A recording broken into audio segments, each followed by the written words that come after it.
Good morning friends. आपका स्वागत है हमारे YouTube channel learning point with Abhishek में। फ्रेंड्स, अगर आप चैनल पर पहली बार आए हैं तो चैनल को सब्सक्राइब कर लीजिए और बेल आइकन प्रेस कीजिए ताकि आपको डेली डिक्टेशन मिल सके। 100 शब्द प्रति मिनट डिक्टेशन स्टार्ट। कोरोना के आंकड़ों में कमी राहत की बात है। कुछ दिन पहले संक्रमितों का रोजाना आंकड़ा 4 लाख से ऊपर बना हुआ था। यह अब 3 लाख के नीचे आ गया है। हालांकि इसकी एक वजह जांच में कमी को माना जा रहा है।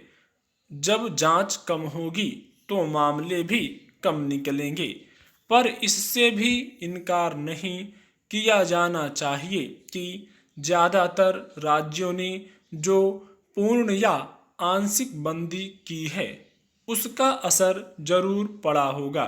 फिर पिछले साल के मुकाबले इस बार दूसरी लहर को लेकर लोगों के भीतर खौफ भी कम नहीं है। लोग घर से निकलने से बच रहे हैं। ऐसे में संक्रमण के फैलाव को रोकने में मदद तो मिली है। बहरहाल आंकड़ों के हिसाब से तो हालात में सुधार के संकेत दिखने लगे हैं। पिछले 6 दिनों में उपचाराधीन मामलों में भी 3.5 लाख से ज़्यादा की कमी दर्ज की गई। जाहिर है मरीजों के ठीक होने की दर भी बढ़ रही है। 29 अप्रैल को जहां यह 81.90% थी, वहीं 15 मई को 84.78% दर्ज की गई। इससे विशेषज्ञों को उम्मीद बंधी है कि हालात जल्दी ही इस साल जनवरी के स्तर तक आ जाएंगे। जनवरी में मरीजों के ठीक होने की दर 97% थी, लेकिन इस मुगालते में रहना की संकट टल गया है, ठीक नहीं है। सुधार की रफ्तार भले दिखने लगी हो, लेकिन मौतों का आंकड़ा अभी भी चिंताजनक है।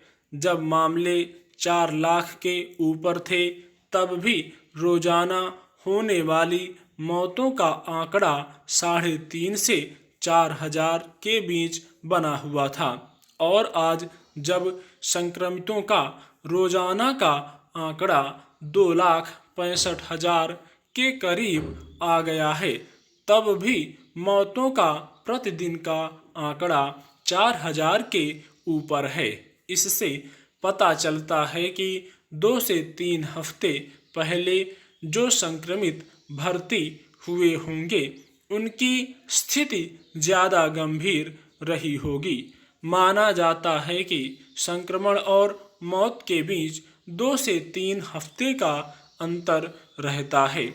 ऐसे में अगर अब संक्रमण के मामले कम हो रहे हैं तो मौतों के आंकड़ों में कमी आने में 10 से 15 दिन अभी लग सकते हैं। अभी भी ज़्यादातर उपचाराधीन मरीज सघन चिकित्सा में हैं। ऐसे में आने वाले 2-3 हफ्तों में मौतों का आंकड़ा कितना कम या ज़्यादा होता है, इसका अनुमान लगा पाना मुश्किल है। भूलना नहीं चाहिए कि देश में अब तक कोरोना संक्रमितों का आंकड़ा 2.5 करोड़ पार कर चुका है और दुनिया के सबसे संकटग्रस्त देशों में भारत दूसरे नंबर पर है। अब चुनौती यह है कि ज़्यादा से ज़्यादा जांच हो ताकि संक्रमितों का तत्काल पता चल सके। इस वक्त करीब 16 लाख लोगों की रोजाना जांच हो रही है, लेकिन आबादी के हिसाब से यह नाकाफ़ी है। जांच रिपोर्ट आने में ही कई दिन लग रहे हैं। बड़े शहरों को छोड़ दें तो गांव कस्बों में तो जांच का वैसा इंतजाम नहीं है और जांच कितनी सही कितनी गलत निकल रही है, यह अपने में बड़ी समस्या है। ऐसे में संक्रमितों की सही सही तादाद का पता नहीं चलता। महामारी से निपटने में यह बड़ी समस्या है। उधर टीकाकरण अभियान में भी रोड़े कम नहीं आ रहे हैं। राज्यों के पास पर्याप्त टीके नहीं हैं। कंपनियां रातों रात तो मांग पूरी कर नहीं सकती।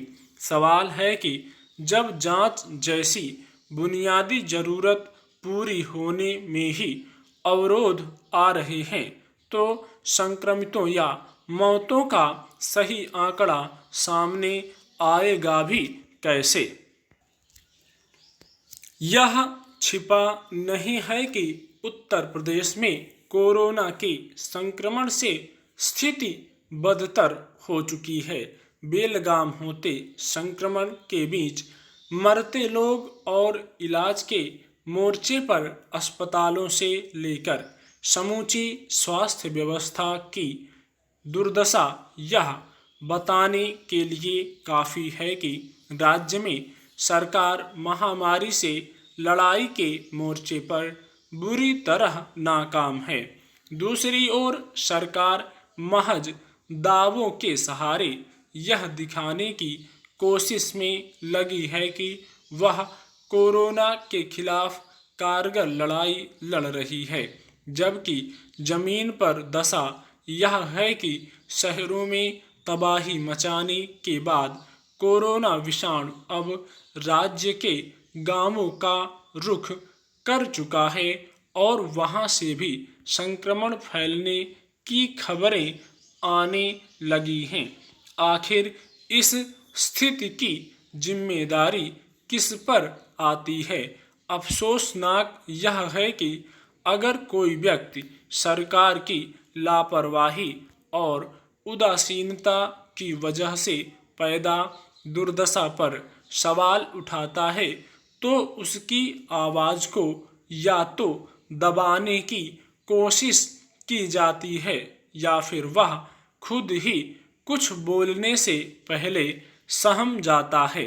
न केवल विपक्ष बल्कि राज्य में सत्ताधारी पार्टी के नेता भी अब यह कहने की हालत में आ गए हैं कि अगर वे कुछ बोलेंगे तो उनके खिलाफ कार्रवाई हो सकती है।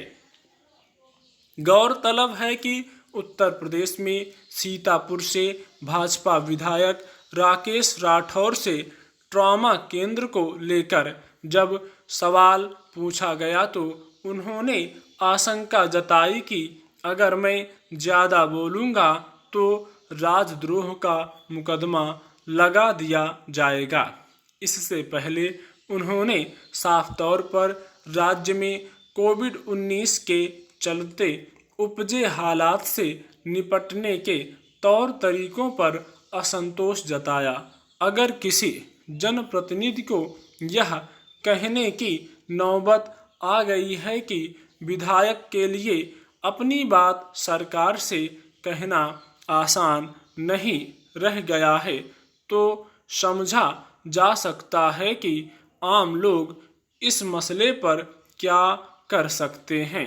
विधायक के कुछ बोलने पर राजद्रोह का मुकदमा होने की आशंका में थोड़ी भी सच्चाई है, तो यह पूछने की जरूरत है कि राज्य में लोकतंत्र की हकीकत क्या है। ज़्यादा दिन नहीं हुए हैं जब राज्य के अस्पतालों में अव्यवस्था और ऑक्सीजन की कमी से लोगों की जान जा रही थी, और जब लोगों ने सोशल मीडिया के जरिए दूसरों से ऑक्सीजन और अन्य मदद मांगना शुरू कर दिया, तब भी सरकार ने कानूनी कार्रवाई की धमकी देकर उन आवाज़ों को दबाने की कोशिश की थी। सवाल है कि अपने कामकाज की शैली में बदलाव और दुर्दशा में पहुंच चुकी स्वास्थ्य सुविधाओं में सुधार करने या व्यवस्थागत ठोस पहलकदमी करने के बजाय सरकार को इस बात से परेशानी क्यों हो रही है कि कोई व्यक्ति या जनप्रतिनिधि उसे आईना दिखाकर हालात में सुधार की मांग कर रहा है।